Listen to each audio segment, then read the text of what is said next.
From this moment onward, consider this space ours. Outsiders, hit the road. Hold up, what's the deal here? What's got both of you fired up? Right after my mother's funeral, my mother-in-law and sister-in-law launched into a relentless tirade against me.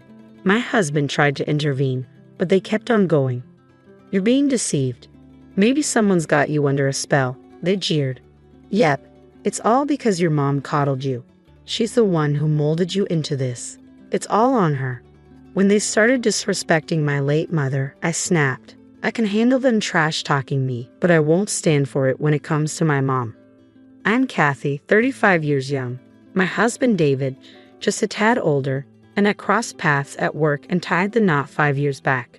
We used to share our space with my mom, creating quite the dynamic household. Looking back, these past 5 years have been a whirlwind.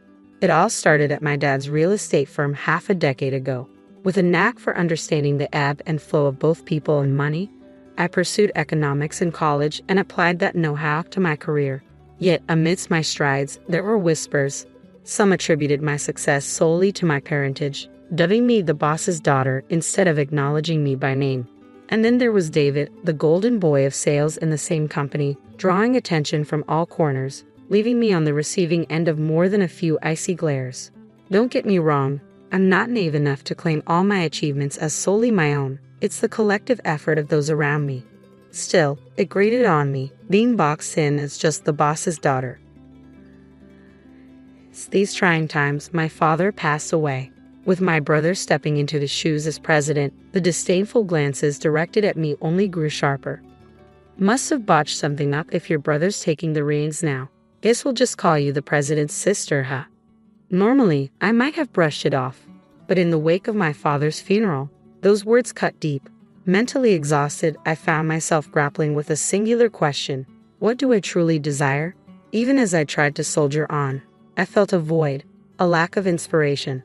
And then, almost impulsively, I uttered those fateful words to my husband David. I want to be an investor. Instead of dismissing my seemingly outrageous aspiration, he stood by me, offering his unwavering support.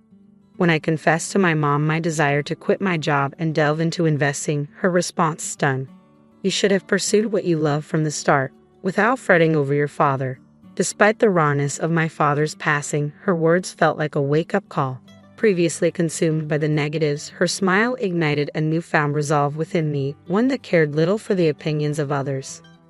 Amidst the chaos of funerals, estate settlements, relocations, and a whirlwind of tasks, I embarked on my journey as an investor. It wasn't all smooth sailing from the get-go, but with the unwavering support of my calm and cheerful husband and my mother's encouraging presence, I pressed on. With a combination of my savings and my father's inheritance, my investments began to bear fruit. Over the years, my income soared far beyond what I earned at my previous job, leading to a deeply fulfilling life. Yet amidst this joy, two shadows loomed large: my mother-in-law and sister-in-law, constant sources of concern. My sister-in-law, 3 years senior to my husband and 4 to me, remains unmarried. Since David and I decided to tie the knot, her demeanor suggested she wasn't exactly thrilled. Even my mother-in-law seemed to view me as nothing more than a privileged daddy's girl, despite my equal footing in the workforce. Despite my father's CEO status, each visit to my in-laws was met with snide remarks. Being the coddled princess, I bet you're useless at housework. It's a woman's duty, you know. Spare David the trouble. Mother-in-law, my own mother taught me well, so I'm quite capable. Besides, with both of us working, David and I share responsibilities. It was his suggestion, actually. But my mother-in-law wouldn't hear of it. Even my sister-in-law couldn't contain her frustration in my presence, insisting it's absurd for a woman to marry yet make her husband do chores. After my father-in-law's passing, my relationship with my mother-in-law and sister-in-law took a nosedive. Must be nice, living off David's earnings and lazing about at home. I'm dealing with so much since my husband's gone. How come you get to live so carefree, Kathy? Mother-in-law, as I've explained before, I earn my keep as an investor. I'm far from idling. If you're truly struggling, I'd suggest finding a way to manage your own finances. Besides, having kids isn't the sole measure of a woman's worth. With my father-in-law's demise, my mother-in-law's fixation on money intensified. She seemed resentful of my perceived ease, despite my commitment to my work as an investor. Yet I wasn't inclined to hand over any cash. Every visit to the in-laws revealed more lavish purchases, making it clear where any allowance would end up. I loved David, a man of unwavering trust, and I chose to shield him from the truth about his family. There came a moment when I found solace in confiding in my own mother. Why can't I conceive? The weight of uncertainty as I approached 35, coupled with incessant inquiries from my mother-in-law about when will you start a family, became overwhelming. Her hurtful words labeling me as useless echoed in my mind, and I couldn't contain my frustration. So I poured out my heart to my mother, seeking understanding. Well, I had you when I was 35, so there's no need to worry. Timing is in God's hands, dear. He'll guide us when the time is right. Her comforting words lifted a burden from my soul. From then on, even amidst my mother-in-law's persistent mentions of children, I found reassurance. Children, after all, are a precious blessing. After enduring 5 tumultuous years, a sense of calm finally settled in. Then, unexpectedly, my world was rocked once more by the sudden passing of my mother. Struck by a subarachnoid hemorrhage, she, my guiding light, slipped away, leaving me engulfed in sorrow. David, my steadfast companion through years of shared life, seemed equally shaken. Despite his kindness and support, the funeral arrived before we could fully grasp the void left by my mother's absence. As mourners gathered to bid farewell to my mother, a former executive at the company my brother now led, among them stood my mother-in-law and sister-in-law. It appeared they had chosen a moment when David was absent. "No need for you to be here, Dolan," my mother-in-law remarked curtly, offering no condolences. They proceeded to sign the register, leaving me stunned by their callousness. Yet upon David's return, their demeanor shifted instantly. "You might be struggling, but Kathy's shock is likely even greater. You need to be there for her," they'd insist, seemingly mindful of my emotions. Later, as exhaustion from the whirlwind of recent days weighed heavily on me, the doorbell pierced the quiet of our home. My husband, ever considerate, answered it, assuming my mother-in-law and sister-in-law had come to offer support. Without a moment's hesitation, he ushered them inside. As they entered the living room, their glances towards me twisted into unpleasant smirks, and then came words I never expected. "From today onwards, this is our domain. Outsiders need to leave, Mom," David exclaimed, his surprise evident. My mother-in-law's words poured forth unabated. "Until now, we've tolerated your presence because your mom was here, but now, only jobless Kathy remains. If you let yourself be leached by such a woman, you'll ruin yourself. We'll move in with you, so you need to divorce Kathy." "Mom, what are you saying? Especially now, and what do you mean by jobless?" I've explained countless times that Kathy is an investor. When you say investor, it sounds like she has a real job, but let's be honest, isn't she just dabbling in stocks? How can such a woman be a wife? You could do so much better. Wait a second, what's all this about badmouthing Kathy?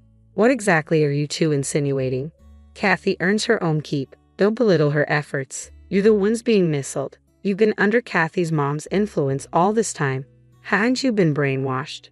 That's right, Kathy's turned out this way because her mom spoiled her. I can see why David defends her. It's her mom's fault for raising her like this. As my sister-in-law and mother-in-law continued their disparagement of my mom, my simmering anger finally boiled over. I could endure their insults directed at me, but I refused to tolerate any disrespect towards my mom. "Stop tarnishing the memory of my late mother," I seethed, leering at them. Yet they both grinned smugly, showing no hint of remorse. Fine, we get it. You don't want us talking about your mom, huh? Now that the mom who always sided with you and allowed you to be a recluse is gone, it must be tough to face the truth." My fists clenched, trembling with suppressed rage. Taking a deep breath to rein in my emotions, I prepared to fire back, but before I could speak, it was David who stepped in. "That's enough, Mom. Stop speaking ill of Kathy," David interjected firmly, addressing both my mother-in-law and sister-in-law. "Kathy isn't a recluse. She's a legitimate investor. My mother-in-law and I have been supporting Kathy's endeavors from the start. If Kathy were just fooling around, neither of us would have stood for it." Even my mother-in-law, sister-in-law, and I couldn't conceal our surprise at David's uncharacteristically stern tone. My mother-in-law seemed taken aback, scrambling to offer excuses. "Don't be so upset. Nevertheless, Kathy's lifestyle thus far has been sustained by your income, hasn't it? You've provided her with a privileged life, even buying her this lavish condo." Poor David. If you move in with us, we'll take care of all the household chores. Just give us a small allowance. That's all we need. Isn't that right, Mom?" My mother-in-law's words were cut short by David's flustered voice. "This apartment belongs to Kathy." "What?" My mother-in-law's incredulous cry filled the room, her surprise impossible to conceal.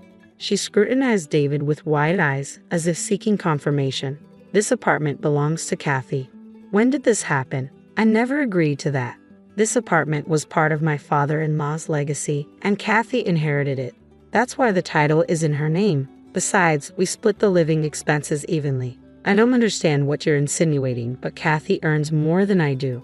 Both my mother-in-law and sister-in-law were taken aback by David's revelation. It was understandable. They couldn't have fathomed that I earned more than him.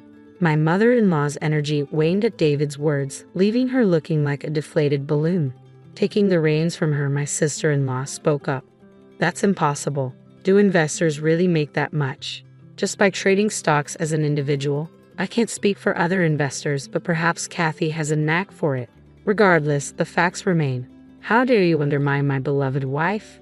This is our home. Stop kidding around, both of you. Leave now." Upon hearing David's words, my sister-in-law spiraled into panic. "What? Hold on. We came here expecting to move in today." "What?" Now it was my turn, along with my husband, to exclaim in surprise. "You sold our house. Why the sudden decision? You could have at least discussed it with me."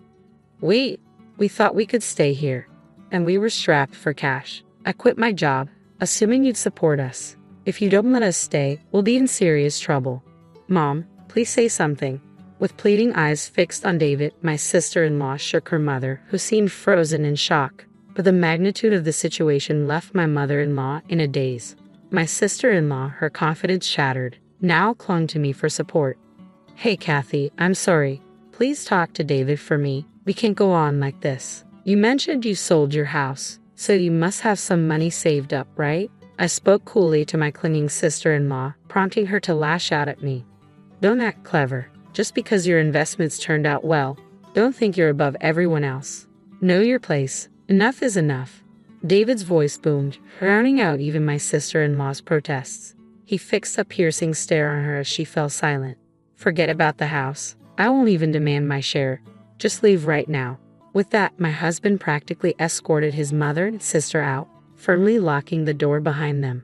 For a while, we could hear the persistent ringing of the doorbell and pounding on the door, but eventually the noise faded into silence.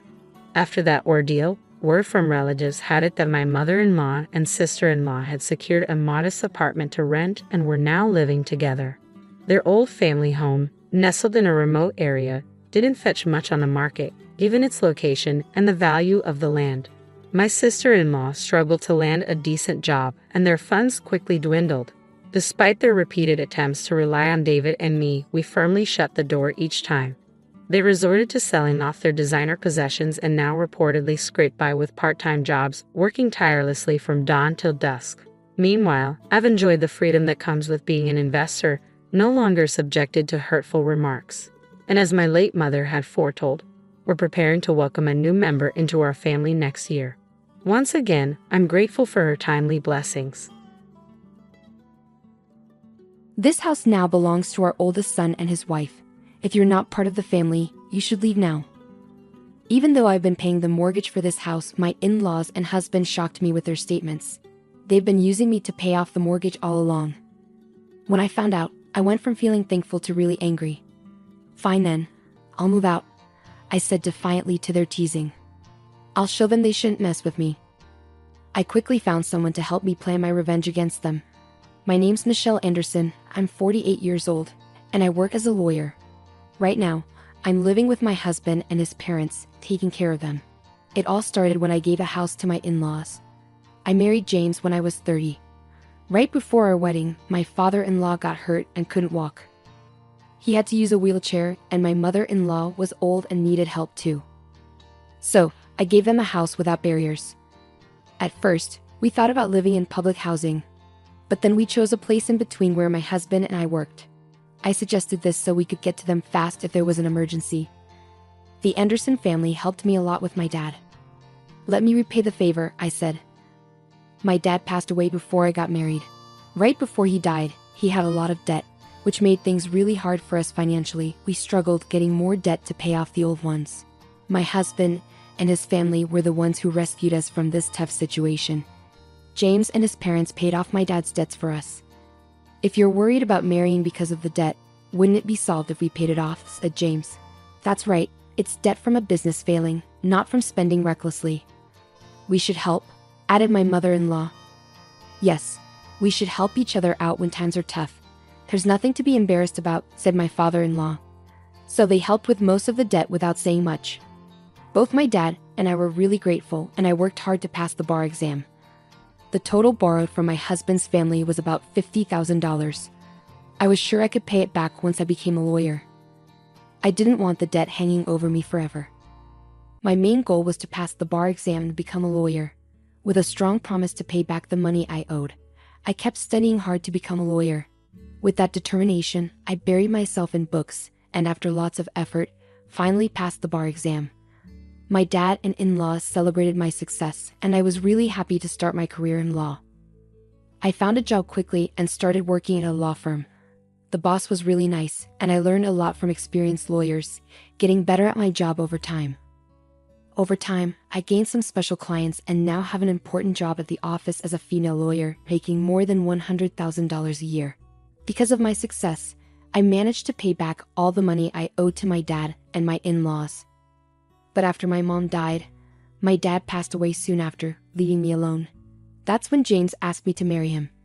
He said, "You're strong on your own, but I want to be the one who supports you. I'll always treasure you, so please marry me." His words convinced me, and we decided to get married, hoping for a happy life together. Around that time, sadly, my father-in-law had an accident.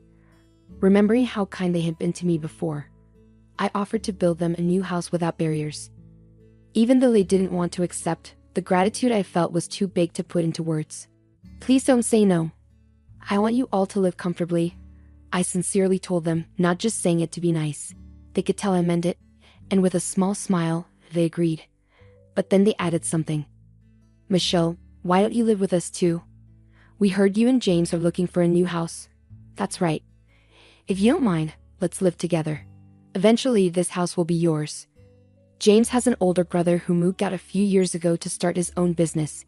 He had an agreement with James that in exchange for taking care of their aging parents, James could use the family stuff freely. Before leaving, he talked to James about this. Moving to the new house would make my commute shorter, and we'd live with James and his parents. Since we could help each other when needed, there was no reason to say no to living together. But I worried I might cause trouble for my in-laws. Before getting married, I had occasionally caused trouble for them, so I worried if living together was right. James sensed my concerns and comforted me, saying, "Don't worry, Michelle. I'm here for you. Let's live together confidently."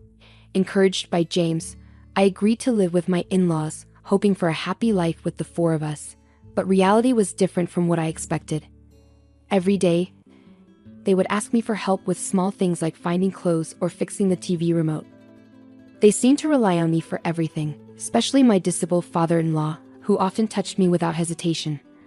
"I already hung up your morning clothes, Mom," I reminded her. "That's the air conditioner remote, not the DVD remote. It's on the desk, Dad. Please ask James for help with physical tasks when he's around. I can't always be there for you." I found myself saying these things every day. At first, I tried my best to fulfill the family's needs, even though I was already handling the mortgage and all the household chores.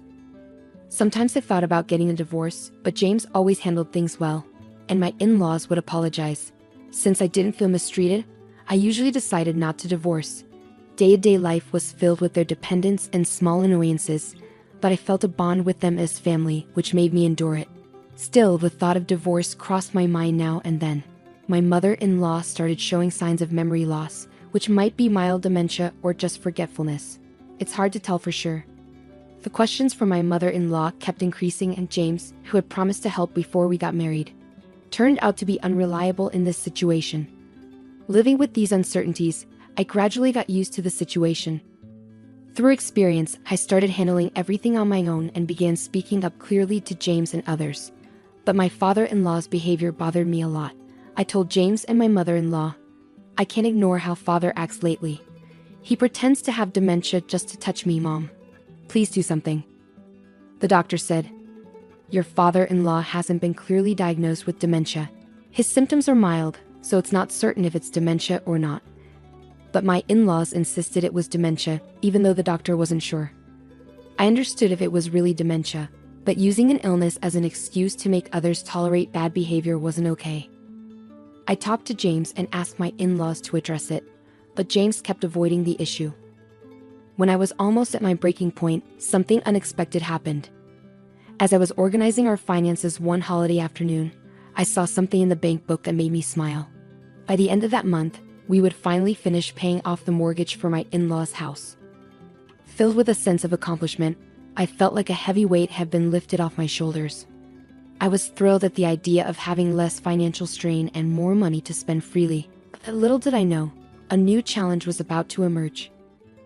One evening during dinner with the family, James suddenly brought up the topic of the mortgage being paid off.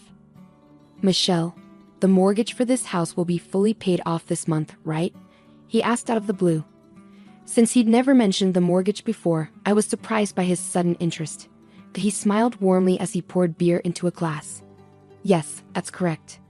But why the sudden interest? I asked. Because we should celebrate, right? You've been through a lot, Michelle. I want to thank you with a big celebration, James explained.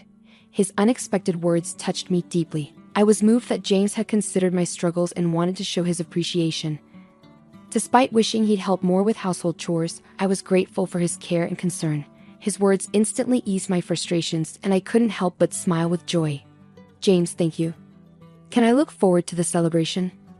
James said, sure, we'll talk about it together as a family and get ready. Just hold on, Michelle, feeling relieved by his words. I was excited about getting ready for the celebration, but that happy feeling didn't last. Soon, I realized something wasn't right. I accepted James' invitation without thinking too much. It seemed like my in-laws had also heard about the talk and were planning something together. A few weeks later, James and my in-laws asked to meet me. Since work wasn't too busy and I was in a good mood, it seemed like a perfect time for a celebration. Sorry for calling you in suddenly. We have something important to discuss, James said. It's fine, no worries, I replied. Today, we as a family need to talk to you about something important, Michelle, my father-in-law said. What's going on? I thought it was all about the celebration. So why were they sounding so serious? Hoping they just talk normally, I decided to listen. Well, now that the mortgage payments are ending, we want you to move out, they said. What? I couldn't help but sound surprised. They wanted me to leave once the mortgage was paid off. What did they mean? Was it a mistake? The unexpected words made me think it must be a mix-up. I couldn't understand what James was saying, and I couldn't find the right words to respond. I was just confused. Seeing me like that, my in-laws didn't want to wait for me to figure it out and started explaining. We sold this house to our oldest son and his wife. My father-in-law told me. What? I exclaimed, shocked to the core. My mind was spinning, struggling to grasp what was happening. To be suddenly told to leave the house, and on top of that, to learn that it had been handed over to James' older brother and his wife was beyond belief. What did all my efforts for this family mean now? Did this mean my role was over? But how? I couldn't accept this unfair and unreasonable situation. We have this beautiful house now. Your role here is no longer necessary. We tolerated you until the mortgage was paid off, but now the house belongs to us.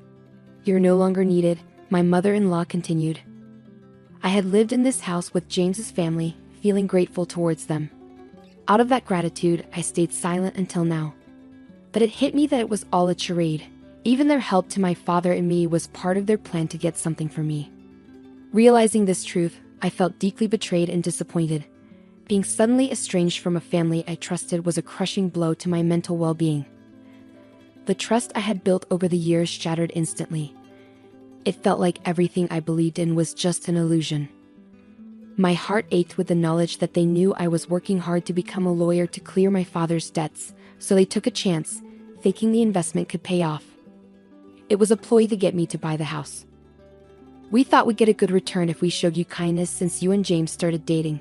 We figured the investment wouldn't go to waste, she added.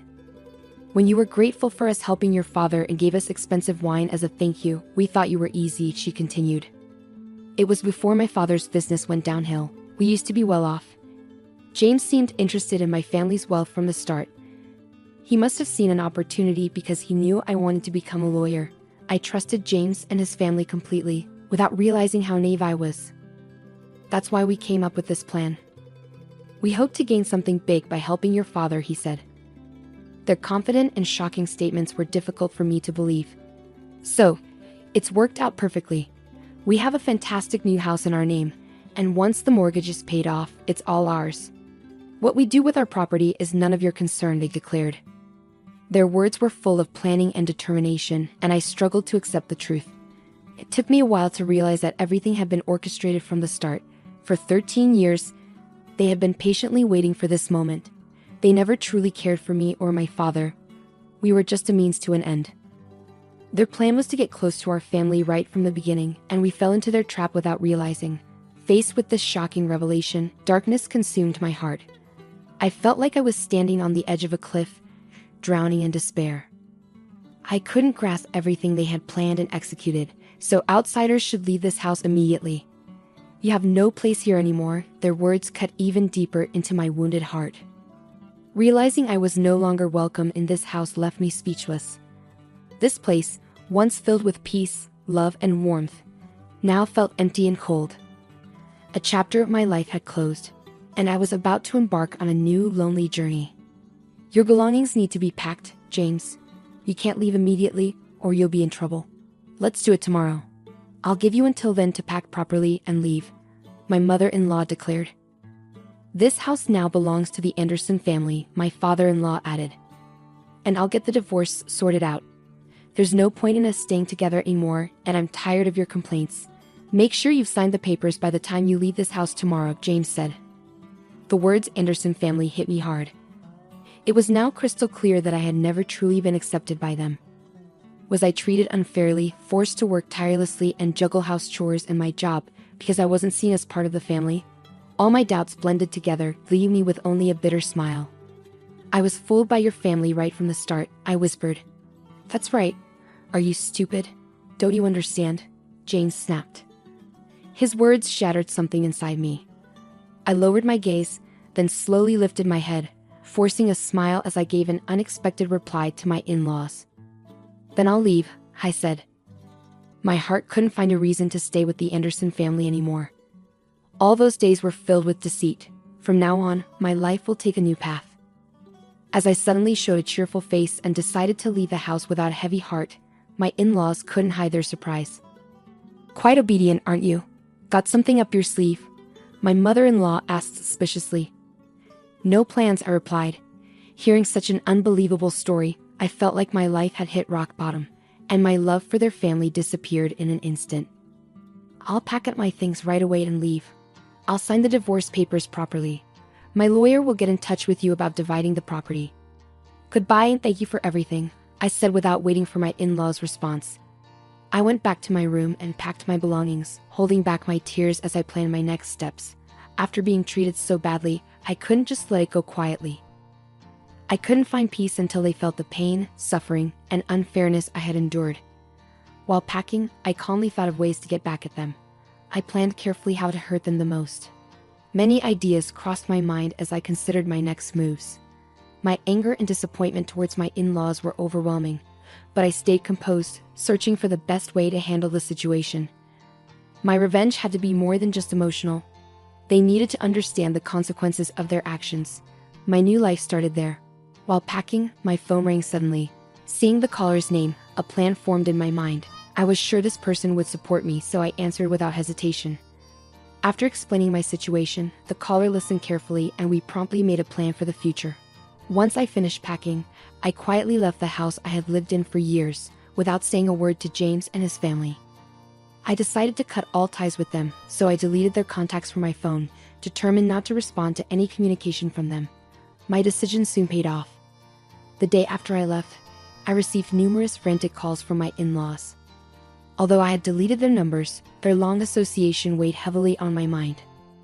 That morning, they must have realized I had left and understood what had happened. However, I had no intention of answering their calls. As I looked at my phone, I felt a sense of empowerment over my decision and smiled lightly. At that moment, the person who had provided me with a new place to live reassured me, saying, "You don't have to answer the phone at all." I gratefully nodded at his words. I was ready to take the first step towards a fresh start. My life was about to begin a new chapter in a new environment.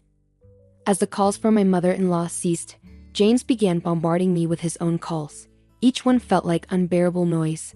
Finally, unable to take it anymore, I turned off my phone and, without turning it back on, canceled the service. It was a clear message that I was ending things with James. 3 months went by, and I had started a new life in a fresh apartment, away from the stress of living with my in-laws.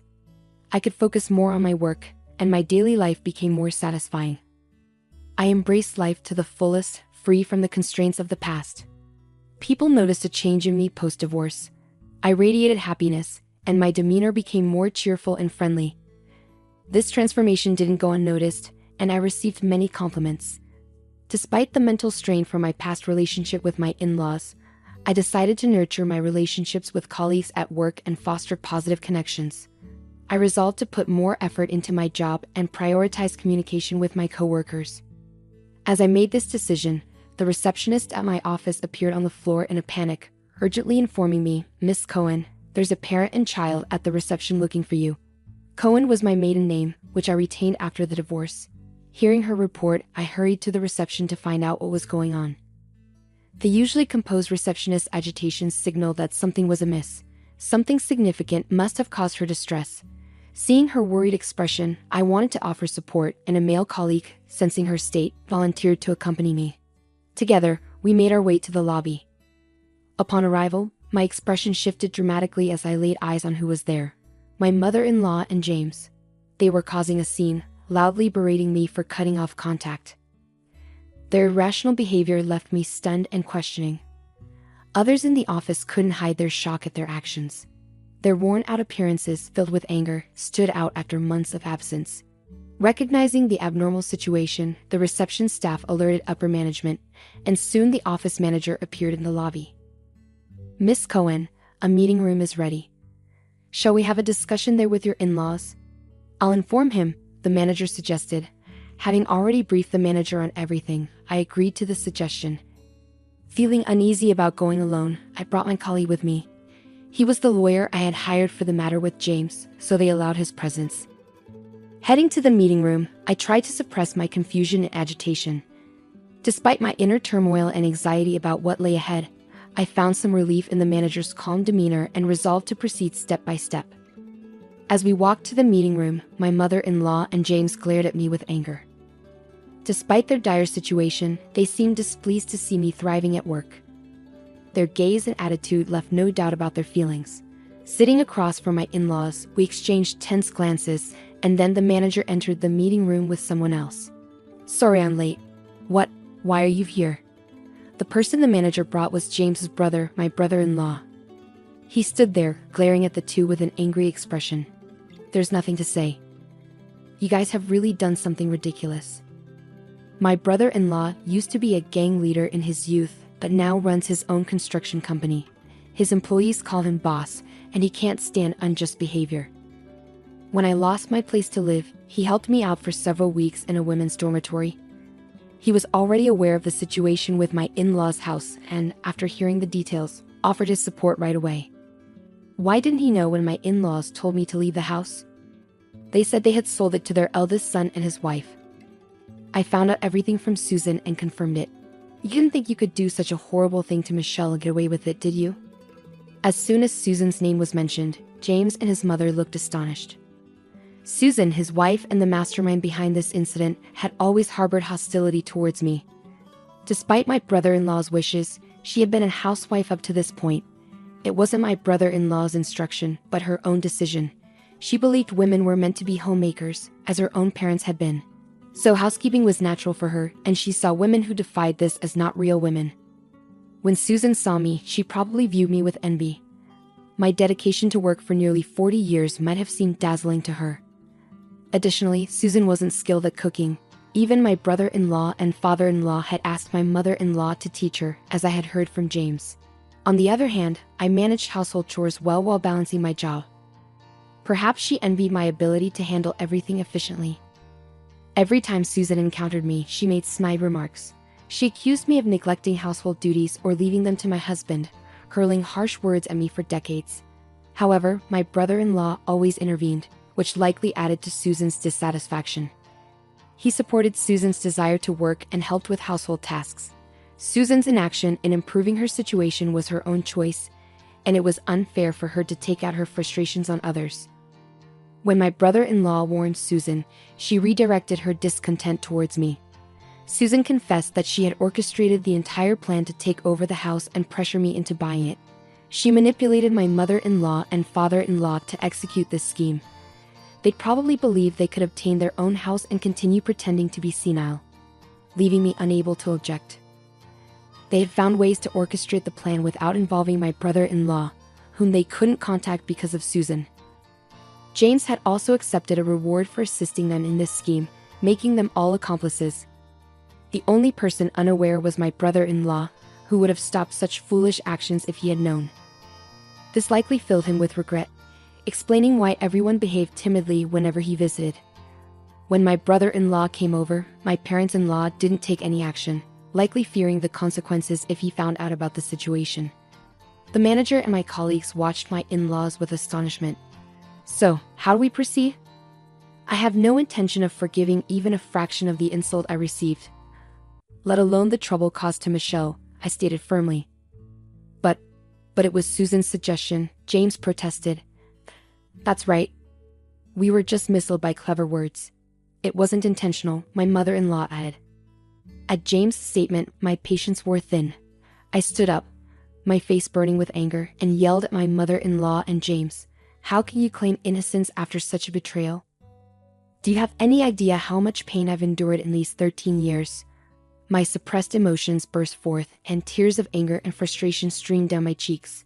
My mother-in-law and James had never seen me cry before, no matter the hardship I faced.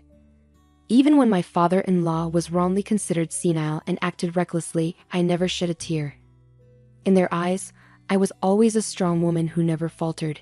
Seeing me raise my voice and cry must have been shocking for them. Do you realize how grateful I was to you? How much I wanted to repay you? And now to discover that your care for my father was driven by such selfish motives. I may forgive you, but I will never forget. With those words as a cue, my brother-in-law brought someone into the meeting room, a man in a black suit. He sat opposite us, his gaze fixed on my in-laws. He will have to take responsibility for this, he declared. Faced with this unexpected turn of events, my mother-in-law exclaimed in surprise. This man is my lawyer, hired by my brother-in-law. He is a respected attorney in our office, like a mentor to me. We intend to seek compensation for the unfair treatment I've endured, I explained. What do you mean? It's pointless to dwell on the past now, James argued. The past is irrelevant now. The lawyer, who had been quietly listening to my in-laws, adjusted his glasses and calmly refuted them.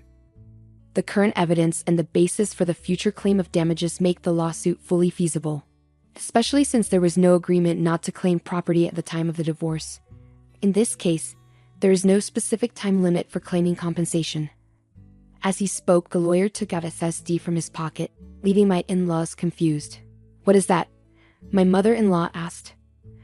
This is the record Michelle has been keeping.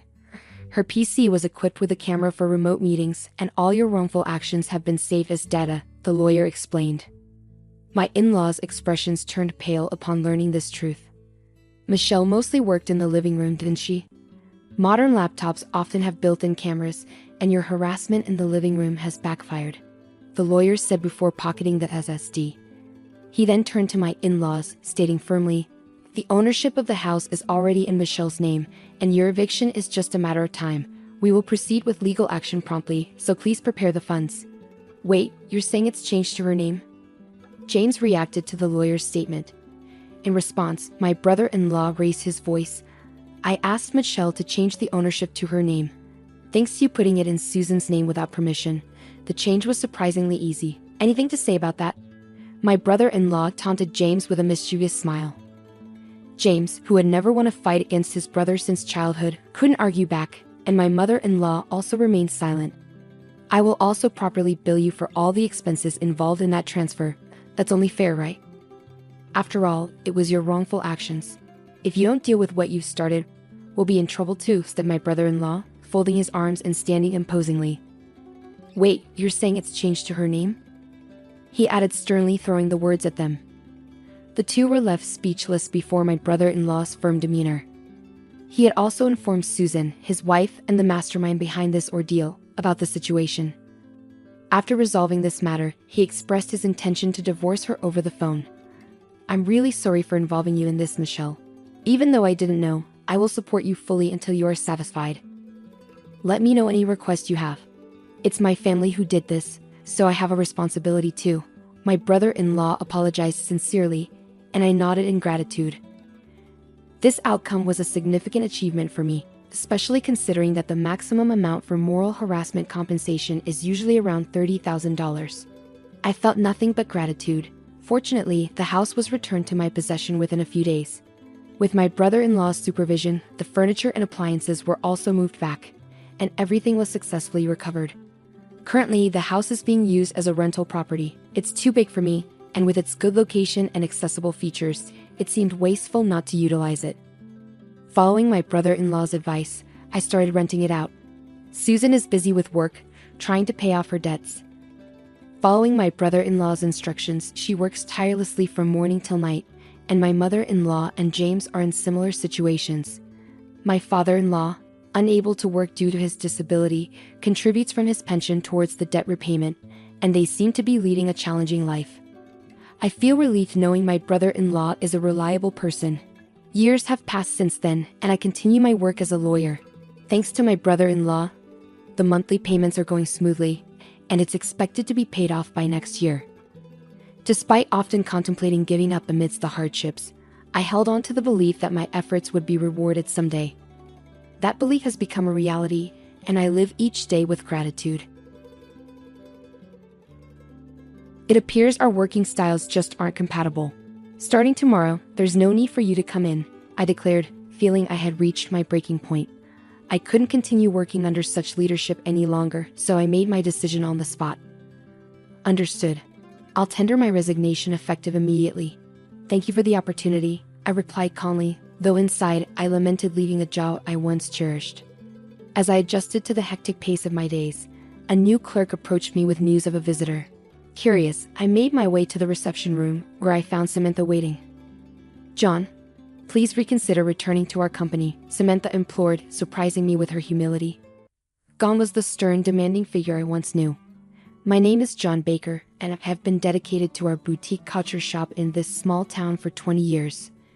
Despite its couture label, our clientele for bespoke items has diminished, prompting us to expand our offerings to include suits, shirts, and even school uniforms to sustain our business. Despite the changing landscape, I've always cherished our shop for its strong community roots and values. However, the atmosphere shifted when our long-standing president fell ill.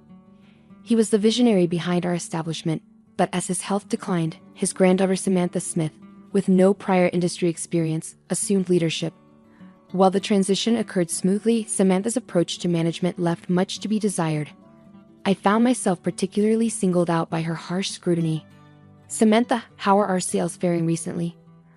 I urge you to secure new contracts promptly, she demanded, clearly irritable.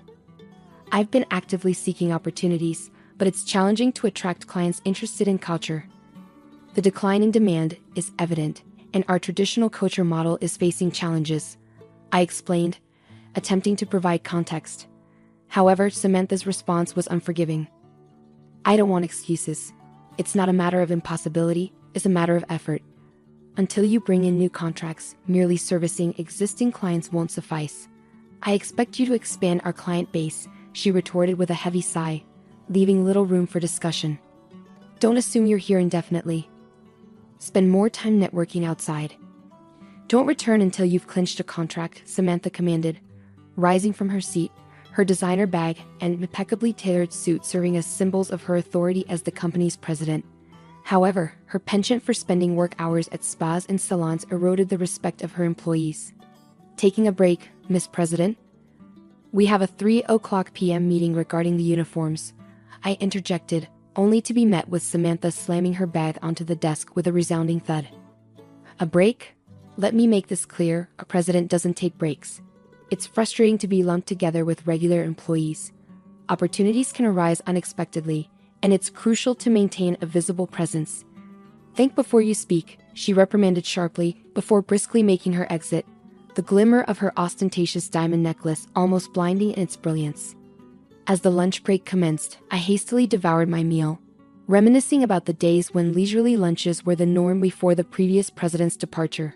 Since Samantha assumed control, the luxury of idle chatter and shared takeout had vanished. Instead, there was an unrelenting emphasis on performance metrics and contract acquisition, with Samantha often remarking, "If you have time for lunch, you have time to sell." It was a stark departure from the camaraderie we once shared, leaving me wistful for those bygone days.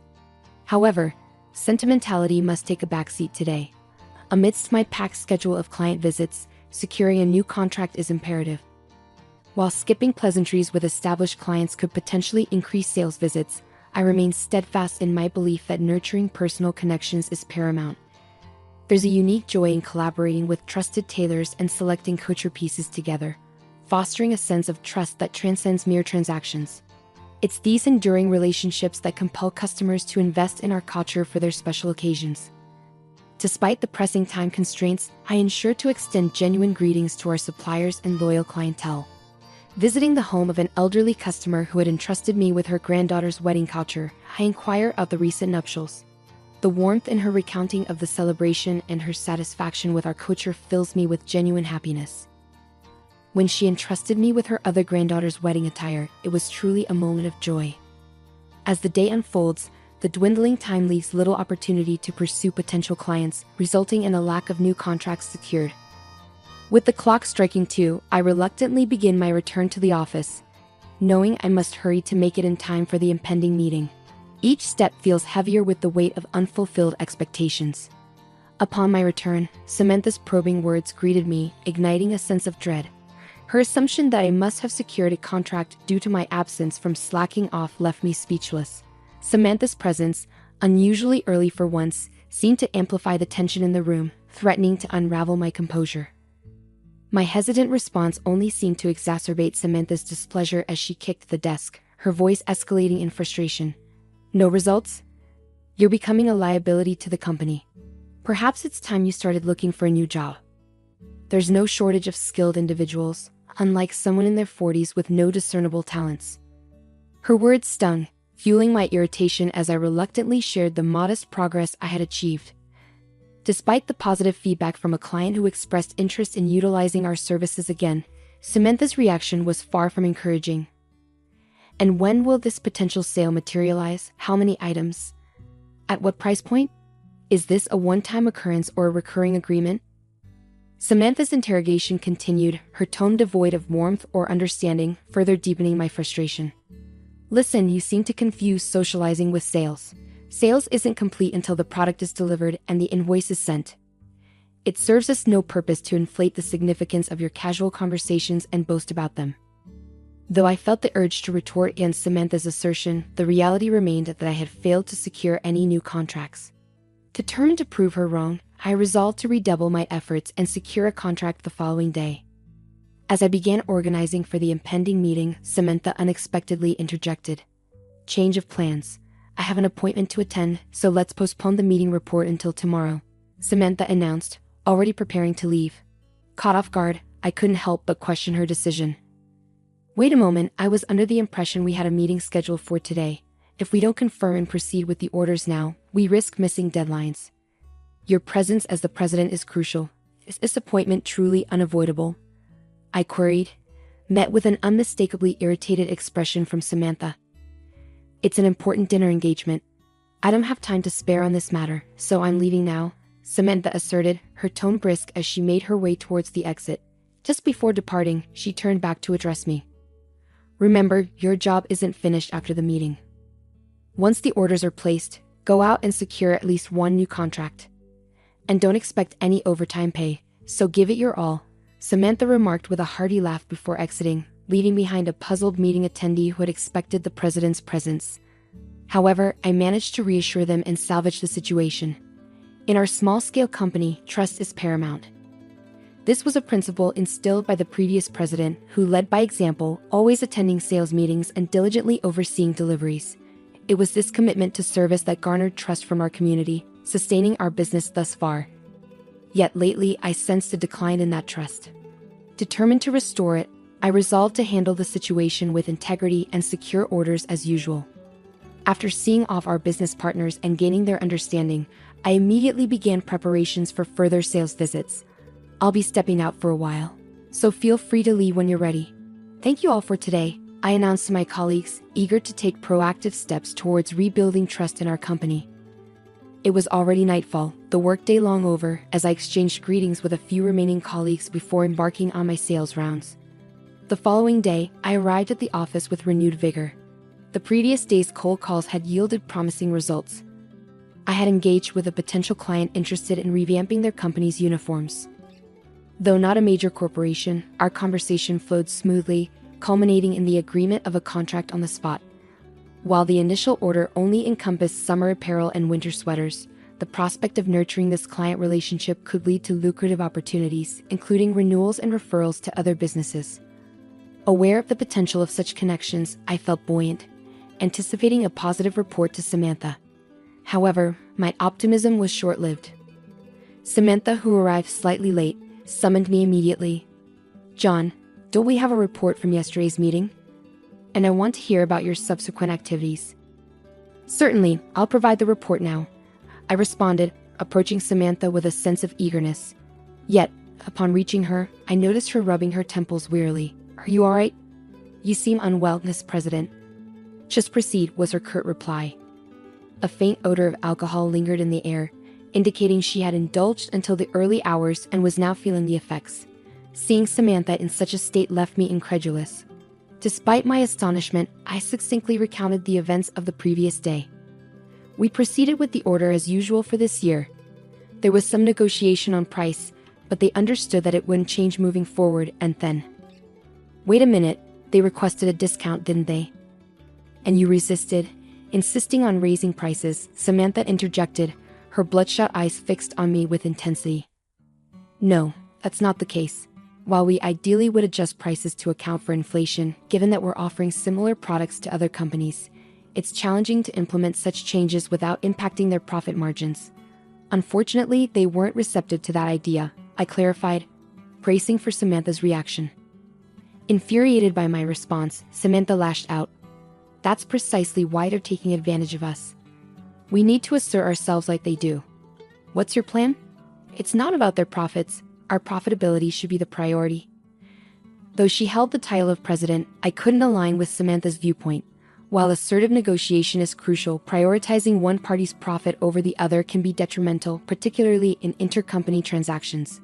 Recognizing that further debate would only escalate tensions, I proceeded with my report from the previous day.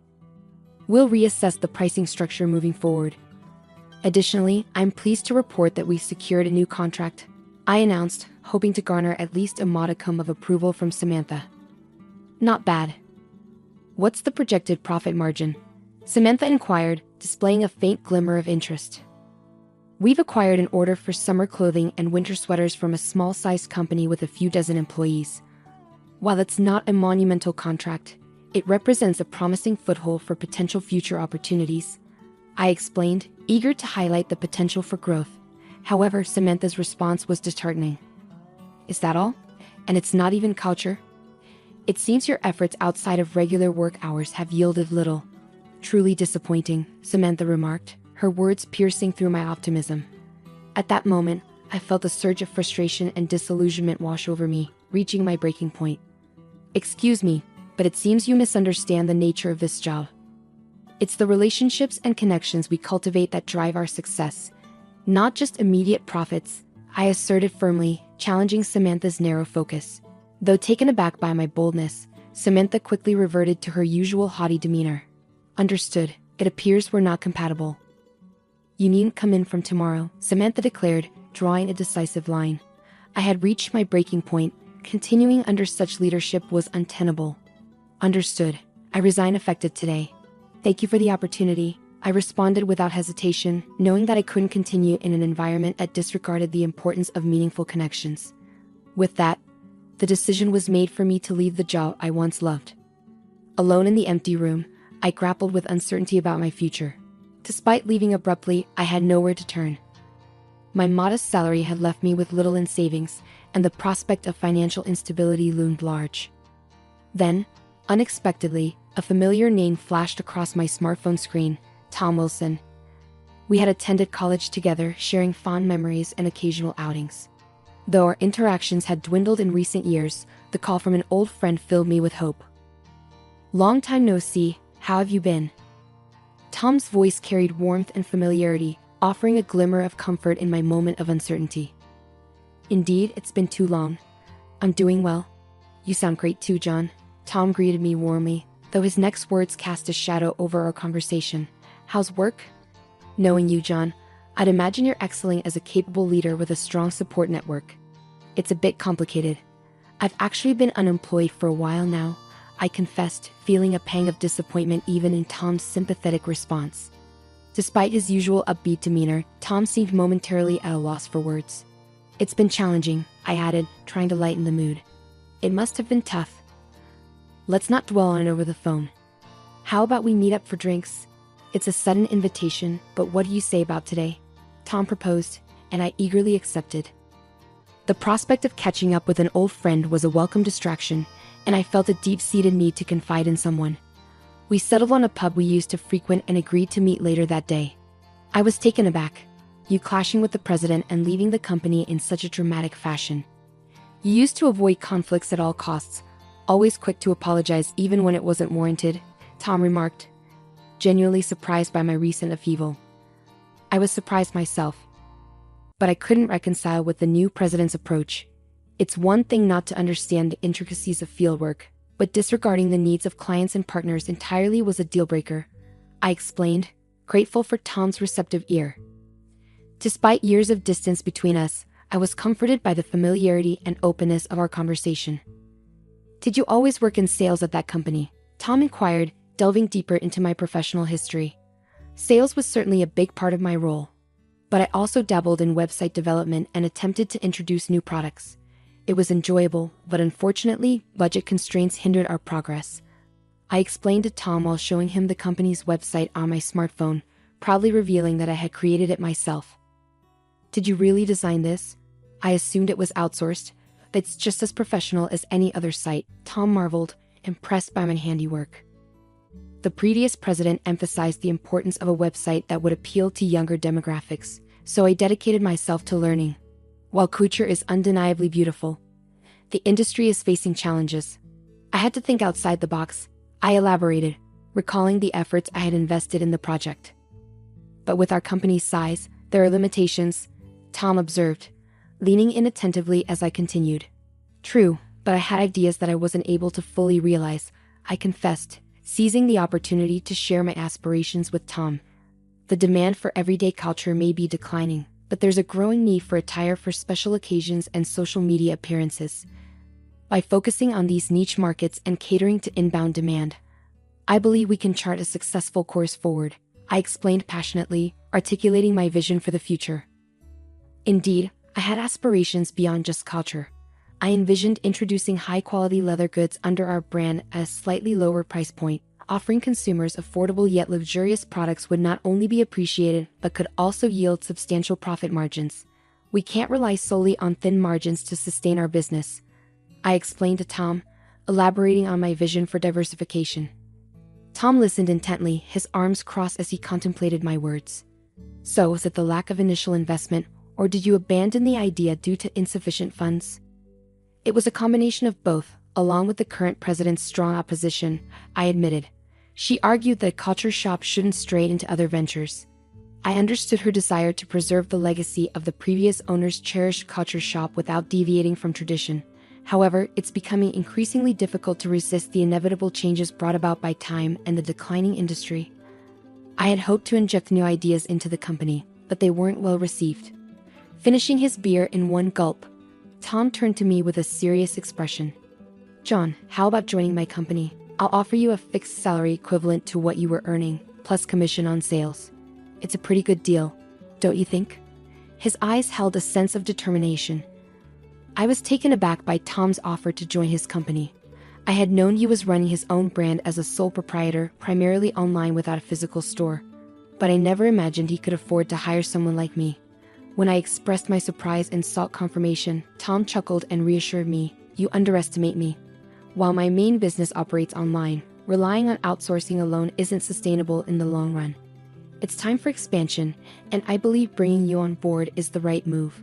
He leaned in, whispering the impressive turnover of his store and his monthly earnings, leaving me in shock. The amount he made in a month far exceeded my yearly income. "So, I'm looking forward to having you join us. I'll be counting on you starting next week," Tom concluded, and we agreed to formalize the contract later, sealing my employment at his company. Upon joining Tom's company, I wasted no time in making an impact. I revamped the website, making product searches easier and more intuitive. The result was a tenfold increase in page views almost immediately.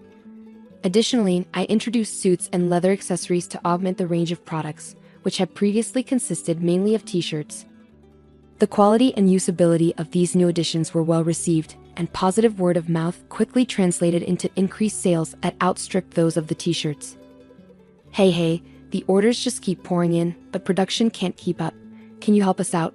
Tom exclaimed, overwhelmed by the surge in demand. Offering high-quality products at affordable prices, coupled with the brand reliability he had built over time, I felt a sense of fulfillment being able to implement ideas that were previously hindered by budget constraints. As purchase notifications continued to flood in on the tablet, I realized production was nearing its limit, leaving Tom both pleased and scratching his head. "Your former company let go of a real talent. It's not just about timing or environment, it takes skill. But I appreciate the compliment," I admitted humbly, reflecting on the journey that led me to this moment of success alongside Tom. As my smartphone rang, displaying Samantha's name on the screen, I couldn't help but feel a pang of apprehension. Curiosity got the better of me, and I nervously answered the call. "Hello, John. Something terrible has occurred. Can you return? I need you back right away. Is that possible?" Samantha's voice sounded more frantic than I had ever heard it, prompting me to listen intently. "What's happened?" I inquired, my concern growing with each passing moment. "Our couture clientele has threatened to take their business elsewhere if you're not present.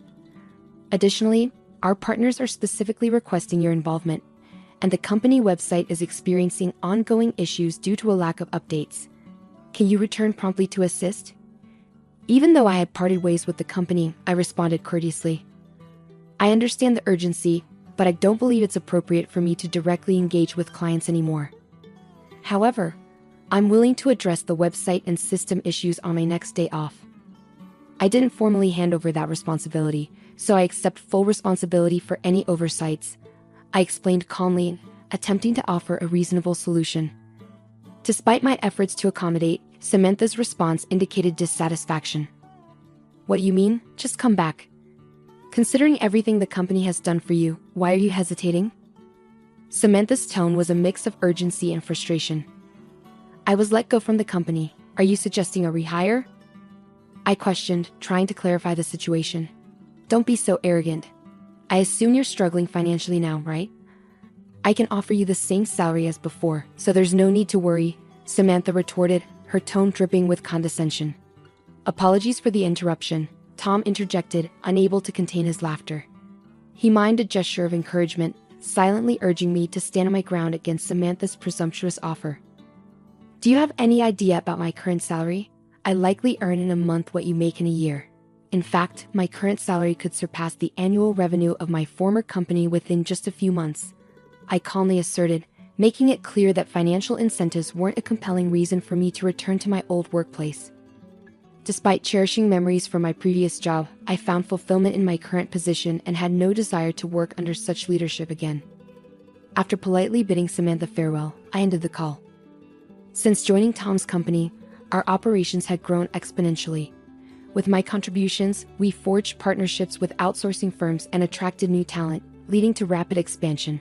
Witnessing the success of products I helped develop being embraced by consumers and shared across social media, I felt a profound sense of satisfaction. Amidst my hectic schedule, I was interrupted by a message from a newly hired clerk informing me of a visitor. Intrigued, I made my way to the reception room, where I was surprised to find Samantha waiting. "John, I'm begging you, please reconsider coming back to our company," Samantha pleaded, her desperation palpable. Despite her earnest plea, I remained resolute in my decision to move forward and declined her offer. "What happened?" "Let's hear the details first," I urged Samantha, guiding her to sit on the sofa. She appeared visibly worn out, a stark contrast to her once vibrant demeanor. "Since you left, we've been hemorrhaging customers. It's not just individual clients. Even our corporate partnerships are crumbling. I can barely cover the employees' salaries anymore. If things continue like this, we'll be forced to shut down the shop." "I need your help," Samantha confessed, her voice tinged with desperation. While I couldn't help but sympathize with Samantha's plight, it was clear that she had brought this situation upon herself by prioritizing profits over communication and relationship building.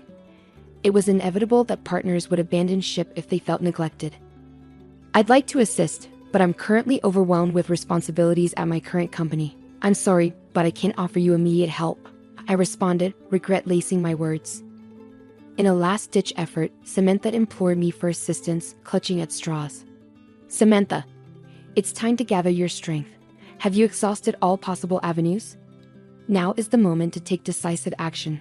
Rebuilding trust requires face-to-face interactions, understanding their needs, and showing empathy for their concerns. Please dedicate yourself to what you've neglected until now. It's the only way forward," I advised firmly yet empathetically. With newfound resolve, Samantha wiped away her tears and nodded resolutely. "You're right. I've made mistakes, but I'll start rectifying them from this moment onward." As I reflected on Samantha's plea for help, I couldn't shake the feeling of powerlessness that gripped me. Despite my genuine desire to assist, the prospect of starting anew seemed daunting and nearly impossible. Thoughts of the predecessor to whom I owed so much weighed heavily on my mind. I was determined to prevent the beloved company from succumbing to bankruptcy, but amidst the demands of my current responsibilities, I struggled to conceive of any actionable solutions. Frustrated, I bit my lip, grappling with the enormity of the situation. Several years had passed since I joined Tom's company, and during that time, our growth had been exponential. With each expansion came an increase in the number of companies we engaged with. "John, what do you think of this?" "I believe it would be perfect for an important dinner date," Samantha proposed eagerly, seeking my opinion. "It's fantastic. Exactly as I envisioned, and the fabric is exquisite," I replied, genuinely impressed. The response to our announcement on social media was overwhelmingly positive, culminating in a significant order placement. "We'd like to place an order worth $50,000 with your company for now." "Thank you so much," the client expressed their gratitude. Following this successful transaction, the performance of Tom's company soared to new heights, prompting the establishment of new departments and the hiring of additional staff. I played a pivotal role in developing hit products, particularly in the suit department. By infusing culture designs and fabrics as accents into our suits, we garnered praise not only from domestic customers but also from international clientele, expanding our market rapidly. The challenge of securing a steady supply of quality fabric and forging connections with culture-focused companies led me to reach out to Samantha for assistance. To my surprise, Samantha not only sourced the fabric we needed, but also provided invaluable consumer-oriented suggestions, resulting in a product that exceeded our initial expectations. "I truly appreciate your help, Samantha." "Thank you," I expressed my gratitude, noting the slight blush that colored Samantha's cheeks. "Have my efforts made a difference? I've learned so much from you, John." Despite holding the title of president, I realize now how misguided I was in my approach. I was consumed by a desire to assert my authority in an industry I knew little about. It was a grave mistake. But thanks to your guidance, I've learned the importance of fostering relationships with employees and partners, ultimately earning the trust of the community. "I'm confident that my company will continue to thrive," Samantha reflected sincerely. Meanwhile, Tom, who had always been immersed in his work, found himself embarking on a new chapter as he tied the knot with a significant partner. As I witnessed Tom's happiness on his wedding day, I couldn't help but share in the joy as if it were my own. "Congratulations, you're absolutely radiant," I exclaimed, admiring Tom's appearance. "Well, it's all thanks to the impeccable design of this suit. I just hope I can live up to its elegance," Tom replied with a chuckle. Sharing in the laughter, we exchanged heartfelt wishes, savoring a moment of joy that illuminated the routine of our everyday lives and transformed a fleeting occasion into a cherished memory. It was a reminder of the transformative power of clothing, and I felt privileged to be part of an industry that wielded such influence. With renewed determination, I resolved to continue crafting work that brought beauty